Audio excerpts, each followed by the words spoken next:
Salam, perkenalkan kami dari program studi Pendidikan Agama Kristen kelas K semester 4.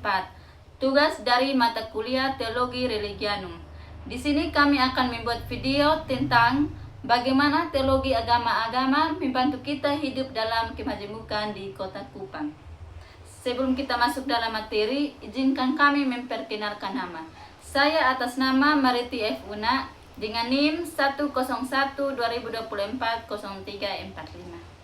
Dan saya atas nama Hidutan Soleh dengan NIM 101-2024-0367. Dan saya atas nama Marlin Jefai dengan NIM 101-2024-0377. Dan saya atas nama Gadi Afi dengan NIM 101-2024-0354. Poin yang pertama, hakikat teologi agama-agama. Teologi agama-agama dalam bahasa Inggris adalah Theology of Religions dan dalam bahasa Latin adalah Theologia Religianum. Adalah cabang dari ilmu teologi yang membahas bagaimana kekristenan memberi respon teologi terhadap kenyataan adanya pluralitas agama di luar dirinya. Fokus studi teologi agama-agama adalah bagaimana umat Kristen memandang dan menilai agama lain, serta bagaimana hubungan yang positif antar agama dimungkinkan melalui teologi yang konstruktif. Baik, di sini saya akan menjelaskan poin yang kedua, yaitu sejarah dan hubungan dengan filsafat agama. 1. Sejarah teologi agama-agama. Teologi agama-agama berkembang karena masyarakat dunia hidup dalam keberagaman agama.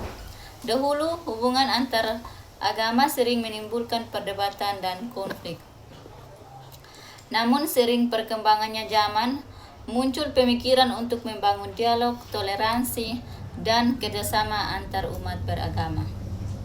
Di Indonesia, termasuk Kota Kupang, Nusa Tenggara Timur, teologi agama-agama menjadi penting karena masyarakat terdiri dari berbagai agama seperti agama Kristen, Katolik, Islam, Hindu, dan Buddha. Karena itu, manusia perlu belajar teologi agama-agama. Ada beberapa tujuan teologi agama-agama. Yang pertama, memahami keberagaman agama. Yang kedua, membangun toleransi dan dialog. Yang ketiga, mengurangi konflik antar umat beragama. Yang keempat, menciptakan kehidupan yang rukun dan damai. Baik, di sini saya akan menjelaskan di poin yang ketiga, yaitu model-model pendekatan. Yang pertama, eksklusivisme. Eksklusivisme merupakan suatu sikap menutup diri sebuah agama dari agama lainnya, yang dalam artinya bahwa ada suatu pemahaman bahwa satu agama tersebut menganggap dirinya benar dan mempertahankan keaslian dan kemurnian pribadinya. Dengan kata lain, bahwa sikap eksklusivisme ini memiliki sikap yang fanatik terhadap agama lain. Yang kedua, inklusivisme. Inklusivisme merupakan satu dari 3 topologi yang dikemukakan Alan Reitz dalam diskursus teologi agama-agama adalah sikap atau pandangan yang melihat bahwa agama-agama lain di luar kekristenan juga dikaruniai rahmat dari Allah bisa diselamatkan. Namun pemenuhan keselamatan hanya ada di dalam Yesus Kristus. Yesus Kristus hadir dan bekerja juga di kalangan mereka yang mungkin tidak mengenal Kristus secara pribadi. Dalam pandangan ini, orang-orang dari agama lain melalui anugerah atau rahmat Kristus disertakan dalam rencana keselamatan Allah. Yang ketiga, pluralisme agama adalah pandangan yang menyatakan bahwa semua agama memiliki nilai, kebenaran, dan jalan keselamatan masing-masing, dan tidak ada satu agama pun yang bisa mengklaim dirinya sebagai satu-satu jalan kebenaran yang mutlak. Yang berikut poin yang keempat, yaitu metode dan pendekatan. Di sini ada 4 metode pendekatan dalam teologi agama-agama. Yang pertama itu dialog antar agama. Yang kedua, pendekatan sosial budaya. Yang ketiga, pendekatan kemanusiaan. Yang keempat, kerjasama lintas agama. Bagian kelima tentang pandangan para ahli tentang teologi agama-agama. Ada 3 pandangan. Yang pertama, Henry Kramer, eksklusivisme, berpandangan bahwa agama-agama lain tidak memiliki kebenaran keselamatan dan hanya kekristenan yang menjadi sarana keselamatan. Yang kedua, Leslie Nevigin, eksklusivisme, secara eksplisit menyatakan pandangan eksklusivistis di mana ia menegaskan keunikan Injil. Yang ketiga, Paul F. Knitter atau pluralisme atau teologi pembebasan, berfokus pada teologi agama-agama bersamaan dengan teologi pembebasan. Ia memberikan makna positif pada agama-agama, tidak hanya berfokus pada perbedaan. John Hicks atau pluralisme berpendapat bahwa tidak benar jika Tuhan hanya menetap satu cara keselamatan eksklusif, melainkan semua agama merupakan jalan yang sama melalui Tuhan. Baik, di sini kita akan masuk ke dalam analisis kontekstual yang ada di Kota Kupang. Yang pertama, toleransi antar umat beragama. Toleransi itu berarti sikap saling menghormati antar pemeluk agama yang berbeda. Di Kota Kupang, toleransi bukan hanya slogan tetapi sudah menjadi bagian dari budaya hidup masyarakat sehari-hari. Contoh nyata yang kami lihat dalam kehidupan kita sehari-hari, yang pertama itu warga Kristen dan Muslim di Kupang itu saling mengunjungi saat Natal dan Lebaran. Yang kedua, umat Muslim ikut menjaga keamanan di gereja saat ibadah Natal juga. Yang ketiga, mahasiswa juga berbagai agama diundana, belajar dan berorganisasi bersama tanpa konflik. Konflik kecil, potensi gesekan sosial.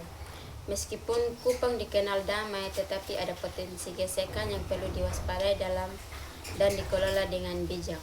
Contohnya, ketegangan kecil soal izin pembangunan rumah ibadah di beberapa kelurahan, pernikahan beda agama yang kadang menimbulkan perdebatan dalam keluarga dan komunitas, atau penggunaan agama sebagai alat politik saat pemilihan kepala daerah. Praktik hidup berdampingan.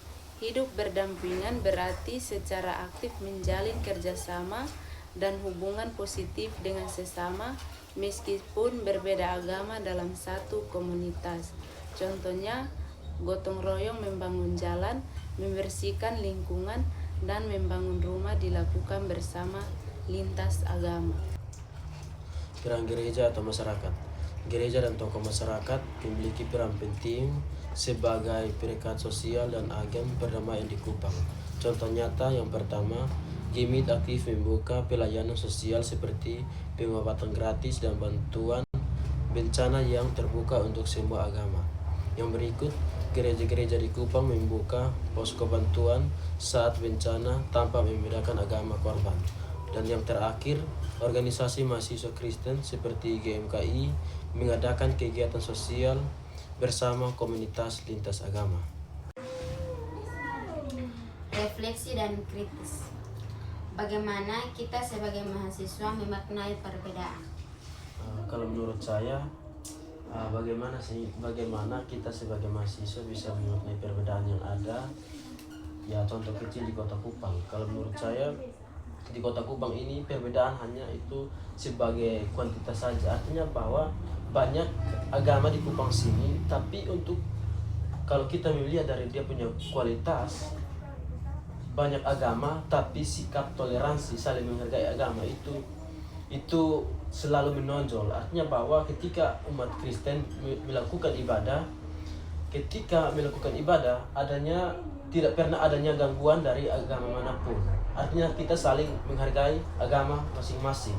Begitupun juga dengan agama Islam atau agama lain, ketika mereka melakukan kegiatan mereka, kita juga sebagai agama Kristen atau dari agama lain juga tidak pernah mengganggu mereka. Ini contoh di Kupang sini yang kita lihat nyata, tidak pernah ada gangguan dari agama manapun. Model teologi mana yang paling Baik, tadi kita sudah melihat bahwa ada 3 model teologi yang tadi kita baca atau yang tadi kita pahami, bahwa yang pertama itu model eksklusivisme, yang kedua inklusivisme, yang ketiga pluralisme. Tapi yang paling relevan untuk kita pakai atau yang kita lakukan yaitu model inklusivisme, bahwa tetap meyakini Kristus sebagai satu-satunya juru selamat, namun percaya bahwa rahmat Allah bisa bekerja juga di luar batas gereja, menghargai kebaikan dalam agama lain tanpa kehilangan identitas Kristen. Model ini paling cocok untuk kita pakai di Kota Kupang karena menjaga iman sekaligus membuka ruang dialog dan kerjasama. Solusi atau gagasan. Sikap hidup Kristen dalam kemajemukan. Yang pertama itu mengasihi sesama tanpa membeda-bedakan. Yang kedua menjadi pembawa damai. Yang ketiga menghormati keyakinan orang lain. Yang keempat menunjukkan teladan hidup baik. Strategi membangun toleransi di Nusa Tenggara Timur atau di Kota Kupang. Pertama, mengadakan dialog lintas agama, kerja bakti bersama masyarakat, seminar toleransi di kampus dan gereja, edukasi penggunaan media sosial yang bijak, membina generasi muda untuk hidup rukun.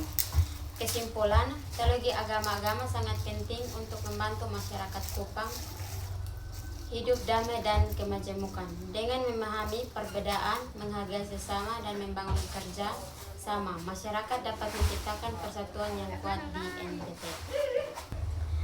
Terima kasih. Salam.